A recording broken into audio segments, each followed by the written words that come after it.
इनका mic check कर लो। मैं मां भुवनेश्वरी ज्योतिष एवं वास्तु संस्थान से आज के विशेष पॉडकास्ट में एज अ होस्ट देवयांशी ज्योतिषाचार्य।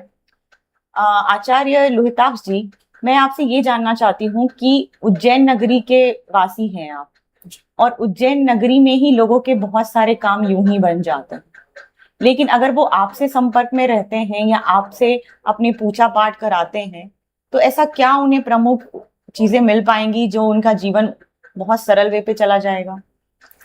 अवंतिकायां विहितावतारां मुक्ति प्रदानाय च सज्जनानां अकाल मृत्यु परिरक्षनाथं वंदे महाकाल महासुरेशम। जय श्री महाकाल। ओम नमो नारायण। महाकालेश्वर ज्योतिर्लिंग 12 ज्योतिर्लिंगों में से एकमात्र ज्योतिर्लिंग है जो दक्षिण मुखी है। जी। साथ ही एकमात्र ज्योतिर्लिंग है जो स्वयंभू वहां पर प्रकट है। महत्वपूर्ण रूप से जो आपने प्रश्न करा पूजन से रिलेटेड, देखिए पूजन विषय स्वयं का है, श्रद्धा का विषय है और भाव का विषय है।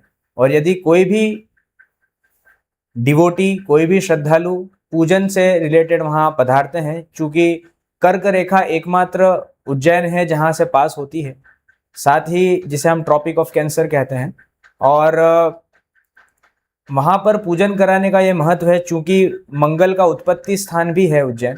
तो संपूर्ण रूप से पूजन अनुष्ठान वहां पे विधिवत रूप से संपन्न कराए जाते हैं, और उन पूजन का यह प्रभाव होता है कि जो श्रद्धालु हैं, जो भक्तगण हैं, उनके जो बिगड़े काम हैं वो बनते हैं और उन्हें आध्यात्मिक ऊर्जा प्रदान होती है और बाबा महाकाल का, माता हरसिद्धि गढ़कालिका का आशीर्वाद मिलता है। जैसे लोग अपनी कुंडलियों में देखते हैं मांगलिक, चाहे वो निम्न हो चाहे बहुत उच्च स्तर पे हो, पर वो कई बार वहां जाके पूजा नहीं करा पाते। कई बार उनका बजट नहीं बन पाता कि हम महाकाल जाएं और वहां पे जाके अपनी पूजा विधि संपन्न कर पाए, तो क्या उनके निवारण नहीं होते कि वो बाबा से मिल लेते हैं? उसमें चूंकि अभी हम कहेंगे कि एक मॉडर्न जमाना चल रहा है और ऐसी स्थिति में उसका निराकरण ये करा, ऐसे बहुत सारे जो डिवोटीज हैं वो उज्जैन नहीं आ पाते अपने कुछ निजी कारणों के कारण, तो इस हेतु से ऑफलाइन और ऑनलाइन का माध्यम प्रारंभ तो करा है। ऑनलाइन ऑफलाइन दोनों की ही व्यवस्था हो गई है। तो उस हेतु से क्या करते हैं कि हम यहीं पर ही पूरा संपूर्ण रूप से उनका विधि विधान से पूजन का कर्म करके, मंडल करके, और उन्हें ऑनलाइन वीडियो कॉलिंग और पूरे अनुष्ठान पूजन की वीडियोस उन्हें वहां पे प्रोवाइड करते हैं, जिससे उनको पूरी जो है वहां पे लाभ प्राप्त होता है। और पूजन की ऑथेंटिकेशन बहुत जरूरी है, क्योंकि आजकल क्या है कि इस प्रकार के नाना प्रकार के लोग हो रहे हैं जो उनसे एक बड़ा मोटा दक्षिणा ले ली लेकिन उनका काम नहीं हो पाया। दूसरी महत्वपूर्ण बात, एक जेन्युइनिटी का विषय है कि यदि आपने कुछ आंख बंद करके विश्वास करा है, ट्रस्ट करा है, तो आपका पूजन संपूर्ण रूप से विधि विधान से होनी चाहिए। तो इस हेतु से अभी कार्य कर रहे हैं और अच्छा लोगों को मिल रही है सफलता। क्योंकि वो आते तो हैं उज्जैन, दर्शन करके चले जाते हैं, लेकिन बिना विधि के निवारण होना बड़ा मुश्किल है। तो जो लोग ऑफलाइन नहीं कर पाते, वो ऑनलाइन व्यवस्था भी अब चालू हो चुकी है। तो आप उज्जैन के लिए क्या बोलना चाहेंगे कि लोग उसे सिर्फ एज ए टूरिस्ट प्लेस के साथ साथ और भी किसी माध्यम को ले सकते हैं? देखिए, उज्जैन महाकालेश्वर ज्योतिर्लिंग जो है संपूर्ण रूप से काल चक्र की राजधानी है जी। It is the I would say national capital of kaal time, क्योंकि महाकाल समय के देवता हैं, टाइम के देवता हैं। और वहां पर ऐसी कहावत है कि यदि आप एक चावल की बोरी लेकर सभी मंदिरों में जाएंगे या उज्जैन घूमेंगे और आप हर मंदिर में चावल के 2-2 4-4 चावल के दाने बाबा को चढ़ाते हैं, किसी भी मंदिर में चावल चढ़ाते हैं, तो आपकी वो चावल का बैग जो पोटली है वो खत्म हो जाएगी, लेकिन मंदिर खत्म नहीं होगा। So it is basically the city of temples, the city of rich culture and heritage, जहाँ संपूर्ण रूप से विश्व भर से लोग आते हैं और उनका समाधान होता है, उनका निराकरण होता है। क्योंकि आपको ये जानकर और भी आश्चर्य होगा, महाकाल साथ में भगवान श्री कृष्ण की विद्यास्थली भी है जी। श्री कृष्ण मथुरा वृंदावन से यहाँ पढ़ने आए थे, तो it is the city of education, city of Lord Krishna. तो कृष्ण यहाँ पढ़े और उन्होंने 64 दिनों में, 64 डेज में 64 डिफरेंट कलाएं सीख ली थी जी। और यहाँ से संपूर्ण रूप से अपना ज्ञान, अपनी एजुकेशन प्राप्त करके बलदाऊ सुदामा जी ने, और श्री कृष्ण कुरुक्षेत्र हरियाणा में उन्होंने गीता का उपदेश अर्जुन को दिया था। तो एक और जो है वेटेज और बढ़ जाता है। वेटेज बढ़ जाती है। जी जी। अच्छा, अगर इंसान उज्जैन में उपाय करवाता है, वो ऐसे नॉर्मल डेज में भी उसके उपाय उतने अच्छे काम करते हैं, या वो कहते हैं कि नहीं, कोई क्या कहते हैं, महाशिवरात्रि हो या सावन में ही उस रूप से ज्यादा काम करते हैं, दोनों की अलग अलग मान्यता पे काम चलती है? नहीं नहीं, ऐसा नहीं है। संपूर्ण रूप से पहले तो हमें यह देखना होता है कि वो पूजन काय की है जी। क्योंकि संपूर्ण रूप से हमारे शास्त्रों में मुहूर्त का विधान है, मुहूर्त। और यदि मुहूर्त नहीं है तो हम कहीं भी किसी भी समय पूजा नहीं कर सकते। लेकिन कुछ कुछ ऐसा विषय होता है, जैसे उदाहरण के तौर पे आपने महाशिवरात्रि बताई, हम कहें अक्षय तृतीया, जो सभी कार्य अक्षय होते हैं, तो अक्षय कुछ होता कुछ है। ऐसी तिथियां होती हैं जब मुहूर्त नहीं देखा जाता और उस कार्य को प्रतिपादित कर दिया जाता है। किंतु नक्षत्र का बहुत विधान है हमारे यहाँ, तो जिस भी पूजन से रिलेटेड नक्षत्र है उस नक्षत्र के अनुसार वो पूजन प्रतिपादित की जाती है। साथ में वह दिन कौन सा है उस दिन महत्वपूर्ण है, और नक्षत्र बहुत महत्वपूर्ण है, उससे पूजा को हम आगे प्रतिपादित करते हैं। अच्छा, अभी मैंने ये देखा है कि लोग बहुत डेस्टिनेशन वेडिंग करवाते हैं, लेकिन अब वो ये भी सोचते हैं कि हम उज्जैन में डेस्टिनेशन वेडिंग करें, तो उस पर आपकी क्या टिप्पणी है?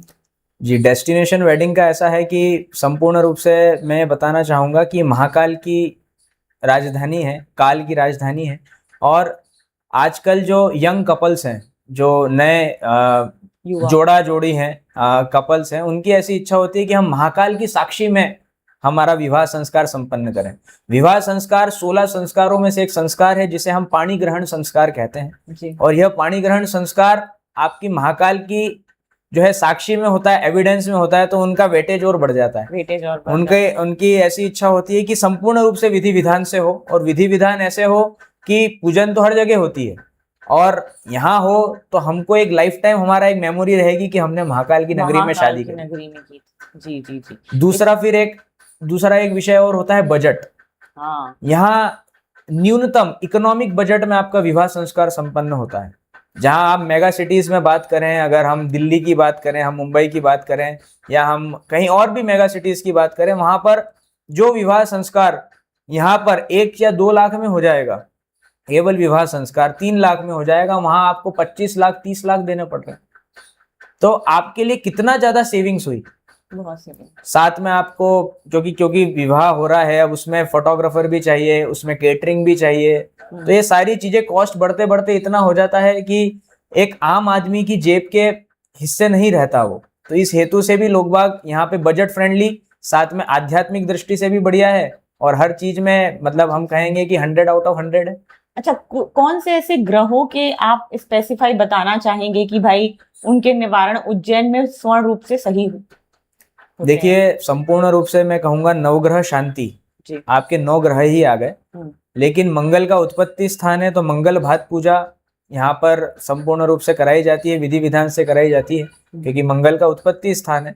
लेकिन नवग्रह शांति ही पूरी होती है। अगर किसी भी ग्रह दोष से जनित आपको बाधाएं हैं, किसी भी ग्रह आपको जो है समस्या कष्ट प्रदान कर रहा है, तो उसके जप, उसके दान, तत्पश्चात उनके रत्न यहाँ पर संपूर्ण रूप से अवेलेबल रहते हैं, जिससे जातक को, जिससे व्यक्ति को कोई प्रॉब्लम नहीं आती, और मैं कहूंगा एक ही छत के नीचे उसको सारी अवेलेबिलिटी मिल जाती है। जैसे राहु केतु शनि और मंगल से भी लोग सबसे ज्यादा परेशान रहते हैं, तो कहते हैं कि महाकाल जी की पूजा करने से ये ग्रह पूर्ण रूप से शांत हो जाते हैं। जी हाँ, क्योंकि नवग्रहों में सूर्य को राजा कहा है जी। सूर्य राजा है, लेकिन राजाधिराज महाकाल है, राजाधिराज महाकालेश्वर है।